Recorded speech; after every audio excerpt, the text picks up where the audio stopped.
Okay, let's kick off with track 2. I'm going to throw it to you guys. Montgomery Rain. Tell us about Montgomery Rain. It was another one of those hit you in the middle of the night songs. I think I had maybe the verse in my head and then the chorus, and I had actually had a riff of like the starting riff in my head, so I like hummed that to Eric. He's used to me doing that because I can't play electric guitar, let's face it, or I just sort of skate by on the guitar in general.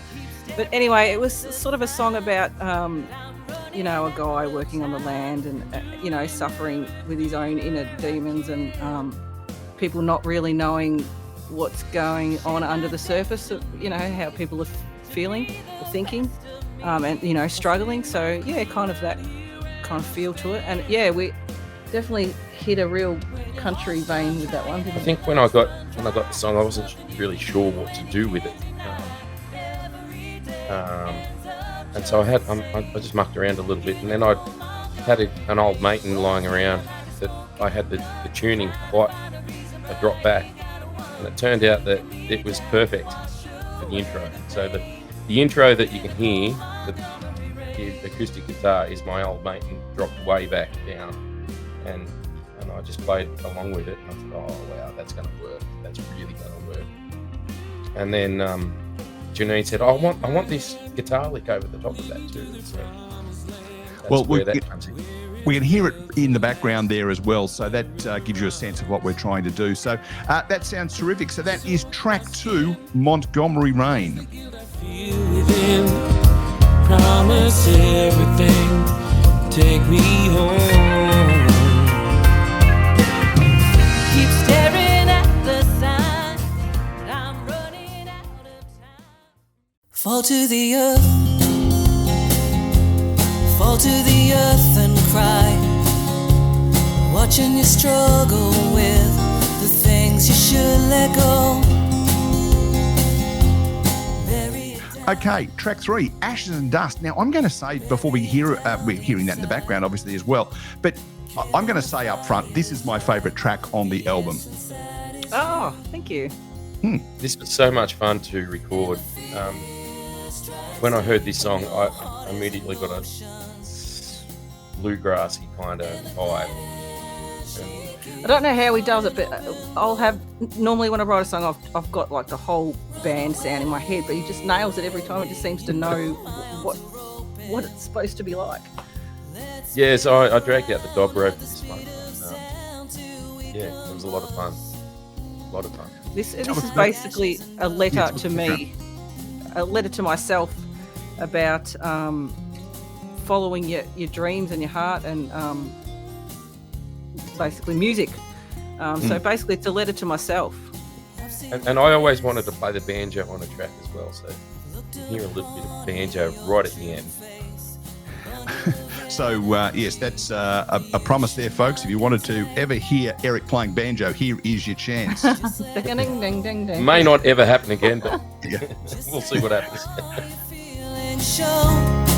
For a life less ordinary waits for you, and the fear strikes deep when your heart is an ocean, and the plan she keeps.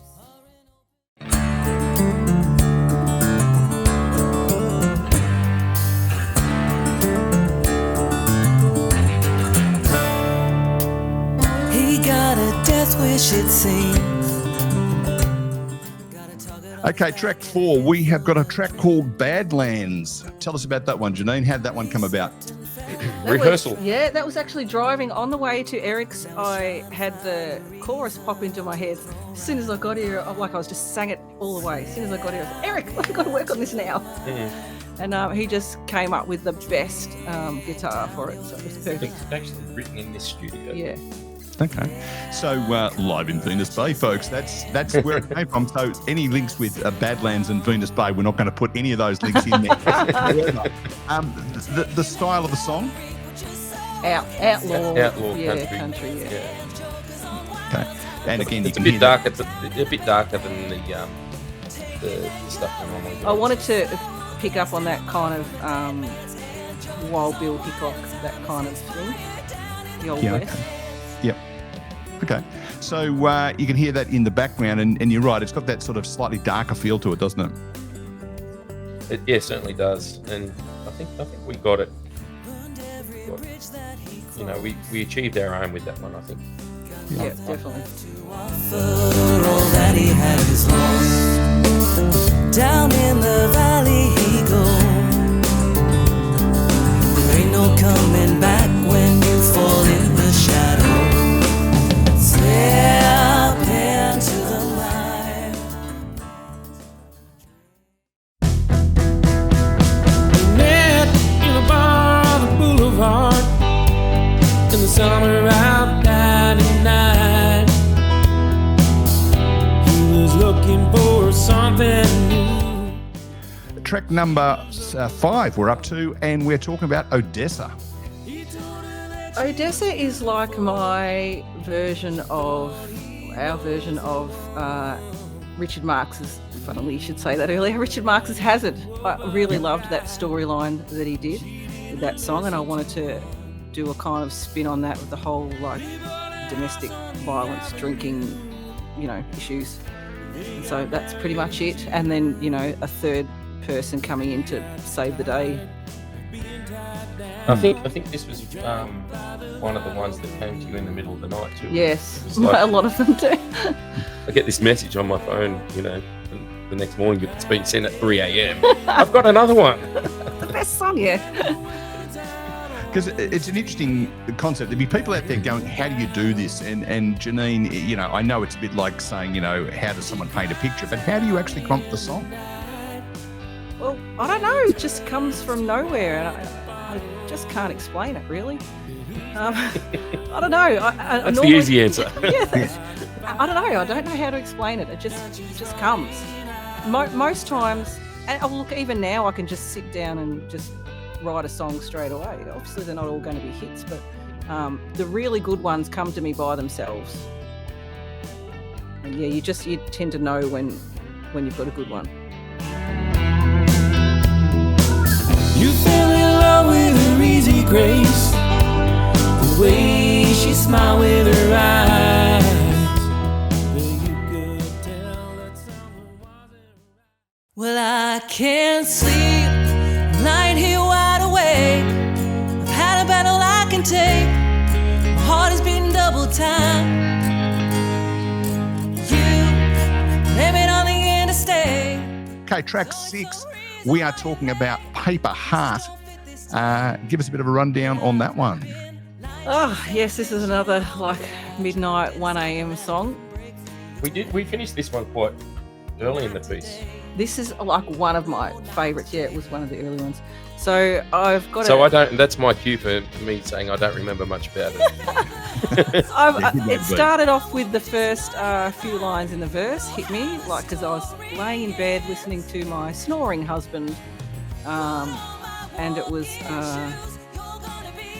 instantly got the lines in my head, and then I've turned it into a cheating theme, and I don't know, it's just an anthem for scorned women, really. Okay.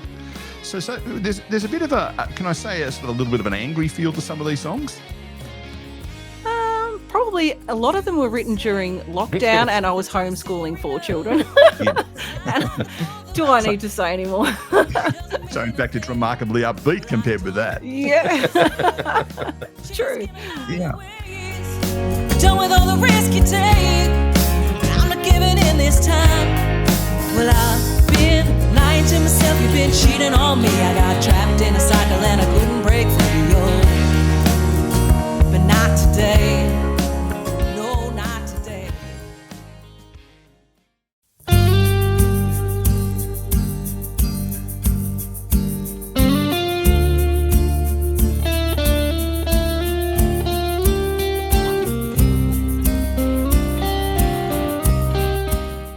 Okay, well, the next one sounds as though it might be a little bit angry as well. Sleeping with the Enemy. Yes, so that is kind of, I guess, being in a relationship with someone but wanting to be with someone else. A lot of my inspiration comes from movies I watch or TV series I've, written a few after watching a a love scene or whatever in a TV series, and I find inspiration anywhere. Someone can give me a throwaway line and I'll turn it into a song. But yeah, that's pretty much being with someone and thinking of someone else while you're with them. So Eric, she's turned up with Sleeping with the Enemy. How do you pick that up and play it? Describe the music behind it. I think this is the one where I channeled my inner Mark Knopfler, didn't I? Yeah, I think it is. Yeah, there's the guitar. Yeah. Some beautiful guitar in it. Yeah, I'm not a very I'm not very into lyrics myself, being a singer. Guitarist. Lucky I am. Lucky, yeah. We make up for each other's weaknesses. Yeah, so I kind of feel a song. So what you're hearing on the guitar is what I was feeling from the song. And does that make it difficult to then perform it again, like to make, or do you actually get it stuck in your head from that point onwards? It actually makes it easier because if you're playing it genuinely, you instantly back into that place again, and that you just know where you're going with the song. Yeah, fair enough. Yeah, his guitar, it's just brilliant. I just love what you've done. It was fun doing it. It was fun.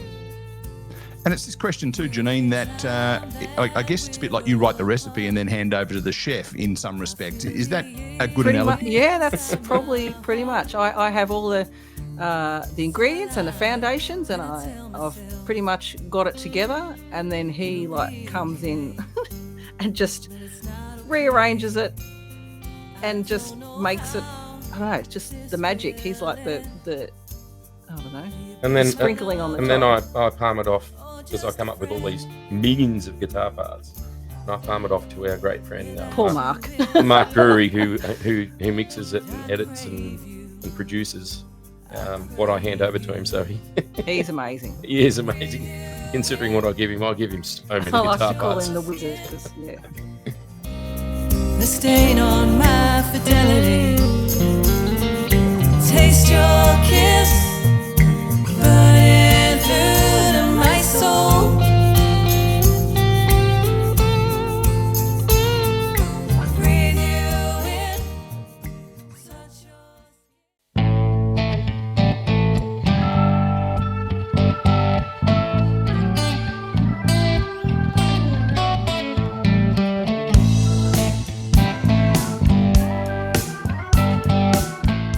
On to the next track then. What have we got next then, Janine?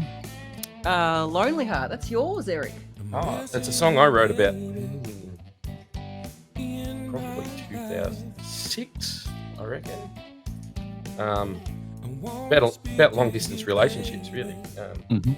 How you want to be with someone and you can't because of geographical issues. And this is probably my favourite song that he has written. Just love it. Is this the only track you've written on the album, Eric? I can't remember, to be quite honest. No, we wrote Coming Home Together. Yeah, I think it's the only one I wrote. And myself. Beholden, we wrote. Yeah. But lyrically, yes, this is yours. Excellent. Okay. Well, Lonely Heart, as you can hear in the background there, a bit of a feel of what the sound is like.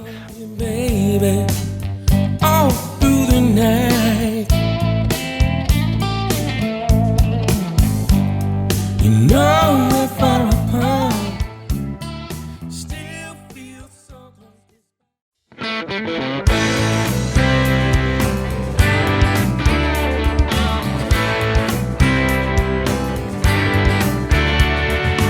After last night, I've been thinking of you.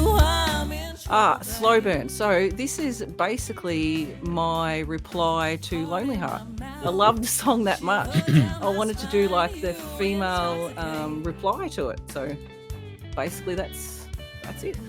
And do you find when you're putting the album together, obviously track what are we up to? 7. I think we're up to track 7, going after track 6. If it's an answer song, it makes sense to have it in 9. that. We're on 9. 9, really? Wow. Get with the program, Neil. Well, I haven't got it in front of me. That does make it a little bit tricky.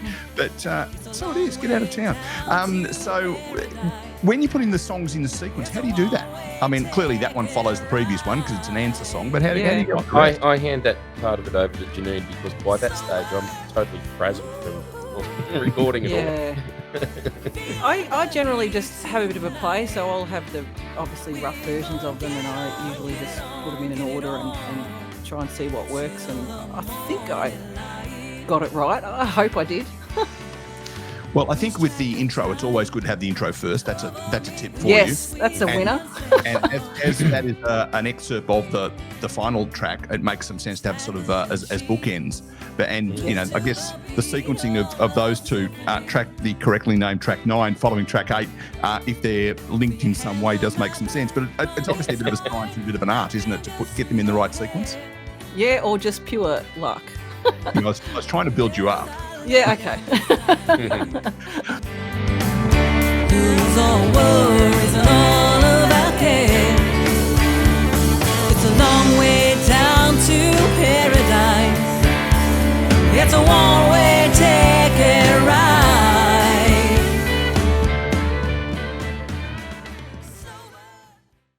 Does she know you? Really know you? Does she understand? Does she hold your heart? Do the feelings take you over? All right, track 10, since we're up to last one was track 9, this must be track 10, Beholden. Yeah, I guess similar to a vein of Sleeping with the Enemy, it's almost like stalking kind of single white female, wanting to be with someone who is with someone else, and pretty much that's it. So there's something of a theme coming through the album here. Why did we call it The River? I mean, obviously that's one of the track names, but why didn't we call it Angry Single White Female Stalking People? Basically, I don't know, I just thought the river was pretty cool, and I was looking around for artwork and thought the artwork was pretty cool, so it seemed to all tie in together. There will be people who are familiar with your first album who are expecting this album to be called Acoustic Sessions Volume 2. Aha, tricked you. Yes, so could I just say the story behind Acoustic Sessions? We were going to do an album much similar sounding to this one with the previous one, but lockdowns and that made it hard for us to get drummers and bass players. So I thought, let's just do acoustic, and that way we can just put some percussion with it, and I can do all the parts here in my studio. So Acoustic Sessions came about because of lockdowns, pretty much. Yeah, so okay. we didn't have so much of that this time, so we were able to get our drummers and bass players. Real ones. Yeah. Real ones, yeah. Yeah, not ones you plug into the wall and press a button. That's right. Very, very good ones too. But you'll never be free when a love like this gets under your skin. Behold it.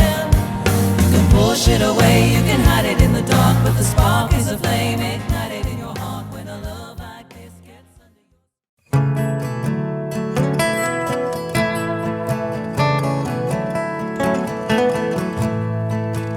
Turn the lights way down low. You got nowhere else to go. Okay, track 11, your most recent single, as I recall, that is to say, Coming Home. This is the one you did together? So when we rehearse, in between, we've just finished a song that we're trying to polish up, and I normally fiddle around on the guitar. And 9 times out of 10, that fiddling around on the guitar will turn into a song, and this is what happened with this one. Yeah. And I'll usually be like, wait, stop. And he just sits there and keeps playing it, and then, within 5 minutes or so, we've got the lyrics.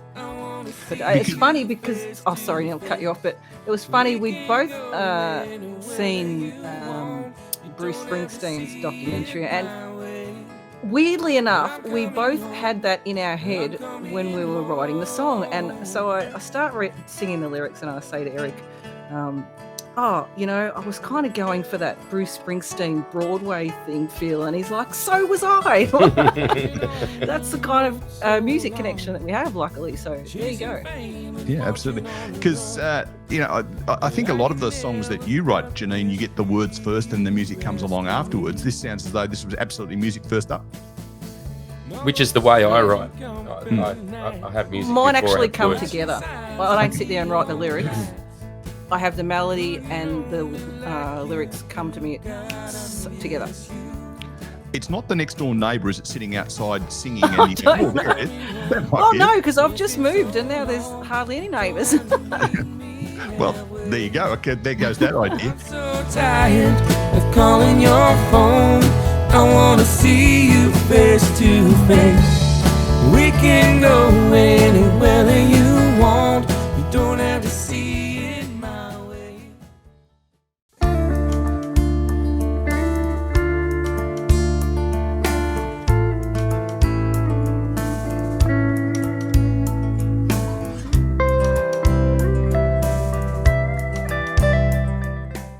Track 12, The Unquenchable Fire.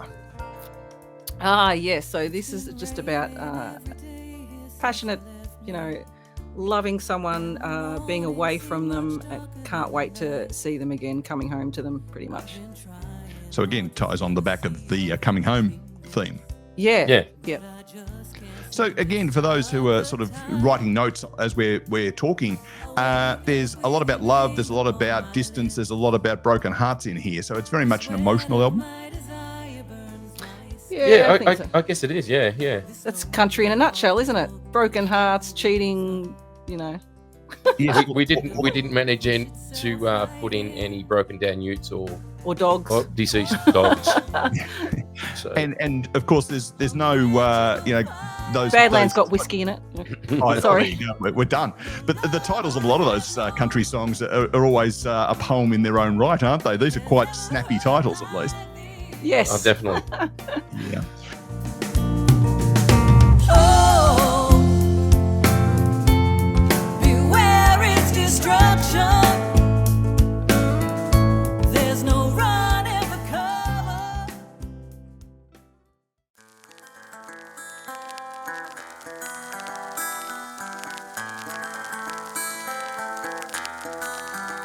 Close the door and leave the light on. The morning light. And so, to track 13, the title track, The River. First of all, which river? And secondly, tell us about the song. First of all, no river in particular.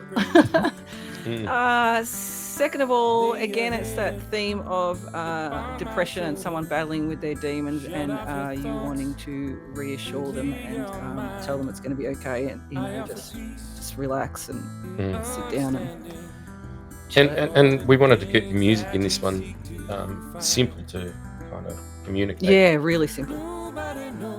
So it's pretty much just a guitar and Pretty bare. maybe a little bit of bass. I can't remember doing bass. You should Anyway, listen to the album. Yeah. You should.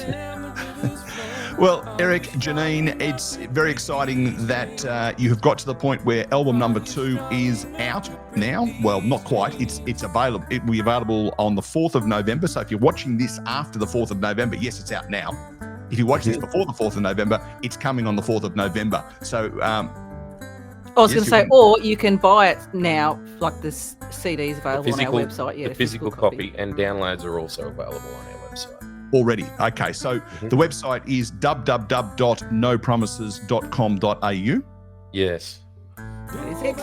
And we would love you to not only buy a physical copy, because I'm sure some of them will come through with signatures on them from these two, but also downloadable copies as well. Yes, streaming is great, and stream your little hearts out at some stage, but first of all, buy a copy, because that puts a smile on the dial of these two that we're talking Absolutely. to. Eric Collier and Janine Garvey from No Promises. www.nopromises.com.au. Great to have the chance to chat about the album, and look forward to hearing it very, very soon.